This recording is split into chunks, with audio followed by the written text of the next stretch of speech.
मध्ये करा ना मॅडम, तसं फायदा होईल आपल्याला. शासनाने दिले परवानगी त्याला मान्यता. सोलापूरच्या उपमहापौर ज्ञानेश्वरी देवकर ॲक्शन मोडवर सरकारी रुग्णालयांची केली पाहणी.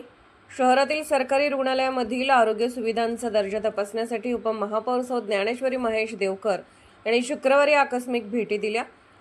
एका गरोदर महिलेच्या उपचाराबाबत तक्रार मिळताच त्यांनी तात्काळ डफरीन हॉस्पिटल गाठून परिस्थितीची पाहणी केली. मिळालेल्या माहितीनुसार डफरीन हॉस्पिटलमध्ये संबंधित गरोदर महिलेला आवश्यक वैद्यकीय सुविधा मिळत नसल्याची तक्रार उपमहापौर कार्यालयाकडे आली होती. याची गंभीर दखल घेत उपमहापौर देवकर यांनी थेट रुग्णालयात जाऊन महिलेची भेट घेतली व तिच्या प्रकृतीची विचारपूस केली. महिलेची स्थिती लक्षात घेता तिला पुढील तातडीच्या उपचारासाठी सिव्हिल हॉस्पिटलमध्ये हलवण्यात आले. डफरीन हॉस्पिटलमधील त्रुटी उघड. पाहणी दरम्यान डफरीन हॉस्पिटलमध्ये गरोदर महिलांच्यासाठी सुविधा अपुऱ्या असल्याचं तसेच अतिदक्षता विभाग ICU बंद असल्याचे उपमहापौरांच्या निदर्शनास आले. त्यांनी तात्काळ आरोग्य अधिकाऱ्यांशी दूरध्वनीवरून संपर्क साधत या सर्व बाबींवर त्वरित कार्यवाही करण्याचे व बंद असलेला ICU तातडीने सुरू करण्याचे स्पष्ट निर्देश दिले. धाराशिव हॉस्पिटललाही भेट. पाण्याचा प्रश्न सोडवला. त्यानंतर उपमहापौरांनी धाराशिव हॉस्पिटललाही भेट दिली.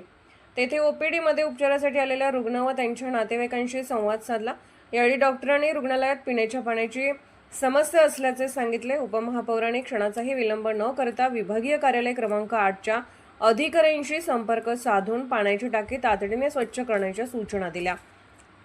प्रशासनाने त्वरित कार्यवाही करत पाण्याचा प्रश्न मार्गी लावला. हलगर्जीपणा खपवून घेणार नाही. उपमहापौरांच्या या तातडीच्या कार्यवाहीमुळे डॉक्टर, नर्सिंग स्टाफ व कर्मचाऱ्यांमध्ये समाधानाचे वातावरण होते.